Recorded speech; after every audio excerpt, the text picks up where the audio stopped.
이어폰을 꽂고 들으면서 질의를 하고 있거든요. 되도록 목소리를 크게 이렇게 마이크에 잘 대고 얘기해 주시라고. 장관님들 비롯해서 다 들으셨죠? 좀 목소리 크게 네, 그렇게 하겠습니다. 답변 좀 해주셨으면 좋겠습니다. 예. 위원장님, 제가 소리로 보는 시각장애인입니다. 네. 그래서 이렇게 이어폰을 꽂고 들으면서 질의를 하고 있거든요. 그래서 이렇게 목소리가 작으면 우리 답변하시는 장관님이나 이런 분들 목소리가 잘 안 들리거든요. 그래서 좀 되도록 목소리를 크게 이렇게 마이크에 잘 대고 얘기해 주시라고 말씀해 주시고요. 네. 그리고 제가 이렇게 거의 막 시간이 그 대부분 심한 시각장애인에게 1.5배 정도는 보장을 좀 해주시면 좋겠다는 의견을 드리는데요. 저 같은 경우는 점자나 이게 대체가 안 됩니다. 들으면서 하기 때문에 이 시간이 거의 제가 막 준비하는 것도 그렇고 막 애우지 않으면 막 어려운 상황이어가지고요. 좀 1.5배 정도는 보장을 좀 해주시면 좋지 않을까라는 의견을 드립니다. 네. 일단 뭐 오늘은 장관님들 비롯해서 다 들으셨죠? 좀 목소리 크게 네, 그렇게 하겠습니다. 답변 좀 해주셨으면 좋겠습니다. 예. 질의하시죠? 예. 네. 소리로 보는 시각장애인 더불어민주당 서미아 의원입니다. 장관님께 질의하겠습니다. 네,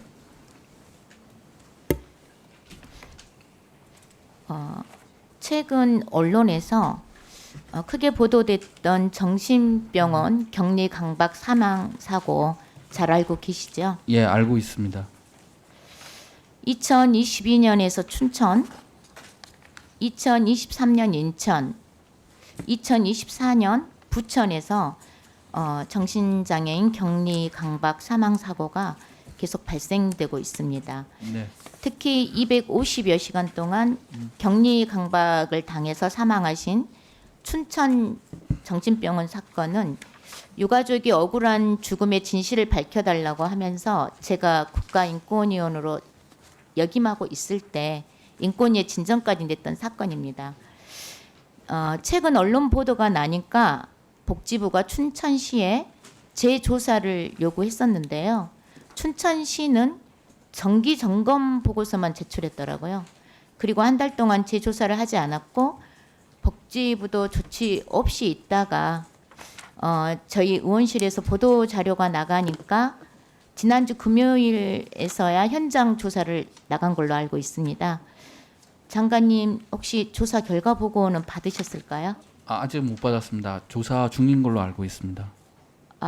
지난주 금요일에 현장 조사 갔었고 지금도 조사 중이라고요? 예, 아마 조사 결과를 정리하고 있는 제가 아직 정리하고 보고받지는 있는 못했습니다. 중이라고요? 예. 네. 그럼 빨리 보고 받으시고 네, 그 조사 보고서 뭐 내일 오후까지라도 좀 의원실에 제출 가능할까요? 예, 한번 네. 검토해 보겠습니다. 확인해 네, 보겠습니다. 제출해 주시기 바랍니다.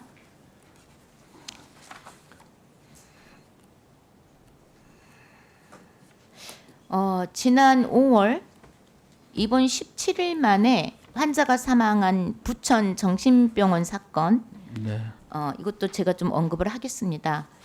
지금 언론에서 병원장이 유명인이라는 이유 때문에 떠들썩하게 보도되고 있거든요. 지난주 제가 복지부에 해당 사고에 대해서 조사 보고서를 요청했는데요. 사고 발생 3개월 동안 부천시가 제대로 된 보고서도 작성하지 않은 걸로 확인됐습니다. 또 복지부는 이 동안 또 복지부도 유사하게 묵인했다고 좀 확인이 되고요. 그래서 이제 제가 요청을 하니까 주말에 급히 보고서를 작성해서 보냈습니다. 그런데 이제 유가족들은 CCTV를 공개하면서 격리 강박 과정에서 의료진의 가실이 있었다고 주장하고 있는데 지방자치단체 보고서는 병원이 규정을 지켰다고 보고하고 있습니다. 병원에 면죄부를 주는 부실 조사가 아닌가 하는 지적이 나오니까 복지부가 이제 와서 격리 강박 실태 조사를 실시하겠다고 보고를 했거든요. 저희 의원실에. 네, 조금 늦장 대처가 아닌가 싶어서 좀 유감이고요. 네. 장관님, 예. 조사 계획은 혹시 나왔을까요? 이게 이제 실태 조사하기로 했잖아요. 격리 강박 실태 조사에 대한 조사 계획. 예. 그래서 이게 좀 조사하는 사람도 중요하기 때문에 그 이제 선정이 되어 있고 그다음에 이와 함께 그 경찰 조사가 진행 중인 걸로 알고 그게 있습니다. 아니고요. 복지부가 네. 격리 강박에 대한 실태 조사를 하겠다고 전체 답변을 말씀하시는 했거든요. 거죠? 네네. 예. 뭐 지금 추진하고 있습니다. 조사를 추진하게 있다는 건가요? 아니요. 계획을 세우고 있다는 건가요? 계획을 하고 있고 이걸 이제 연구 네. 용역비를 받아가지고 네, 저희가 네. 추진 중에 있는데 연구 책임자도 빨리 선정을 해서 빨리 조사를 시행하도록 하겠습니다. 네, 그럼 조사는 아직 시행 전이고 예, 준비를 아직- 하고 있다고 예. 하시는 거잖아요. 네, 그렇습니다. 그러면 제가 좀 의견을 하나 드리도록 하겠습니다. 네, 말씀하시죠. 최근 유엔 장애인 권리 협약이나 고문방지위원회에서 우리나라 정신병원에 대한 독립적인 모니터링의 필요성을 공고한 바가 있습니다. 네, 이 공고에 따라서 정신장애인 당사자 단체가 이번 실태 조사에 참여해 환자들의 처한 환경을 직접 살펴봐야 된다고 생각합니다. 여러 단위의 전문가들이 있지만 정신병원 실태에 대해서는 누구보다도 잘 아는 전문가는 정신장애인 당사자라고 저는 생각합니다. 장관님 생각은 어떠신가요? 그 당사자가 참여하는 실태 조사에 대해서. 네. 네, 저희가 동의- 그 실태 조사는 과학적이고 객관적으로 이루어진다면 당사자분들은 이제 개선 방안 만드는데 참여하시는 게 더 효율적이 아닌가 생각이 드는데 의원님께서 제안해 주셨으니까 검토해 보겠습니다. 그러니까 이제 장관님 답변은 이제 네. 그렇게 생각하셨지만 제가 제안하면 당사자 네. 단체에 대한 실태 조사 참여를 검토해보겠다고 말씀하시는 것 같은데요. 네, 맞습니다. 현재 장애인 실태 조사들 다른 정신병원 말고도 다른 장애인 관련 실태 조사들이 대부분 당사자 참여를 보장하고 있는 추세거든요. 네, 장관님께서 실제로 당사자들이 없는 실태 조사가 네, 결국에 자칫 잘못하면 형식적인 조사로 끝나는 경우가 많이 있습니다. 네, 그래서 격리 강박 사망 사건이 크게 이슈되고도 있고 인권위 조사도 시행되고 있는 만큼 네. 당사자 참여가 꼭 이루어질 수 있도록 장관님께서 이 부분을 꼭 네. 그렇게 좀 해주셨으면 좋겠습니다. 네, 의원님 말씀하시는 네. 취지를 잘 알겠습니다. 네, 네. 당사자 참여 보장하시겠다는 말로 이해하겠습니다. 제가 끝까지 관심 갖고요. 네, 조사 계획 수립되는 대로 또 의원실에 보고를 좀 예, 해주시기 그렇게 하도록 바랍니다. 하겠습니다. 네. 예.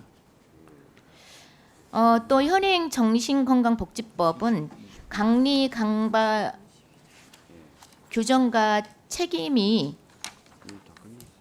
느슨하고 실태 조사 의무도 없어서 환자가 사망해도 지금까지 관리 감독조차 안 되는 실정이었습니다. 네.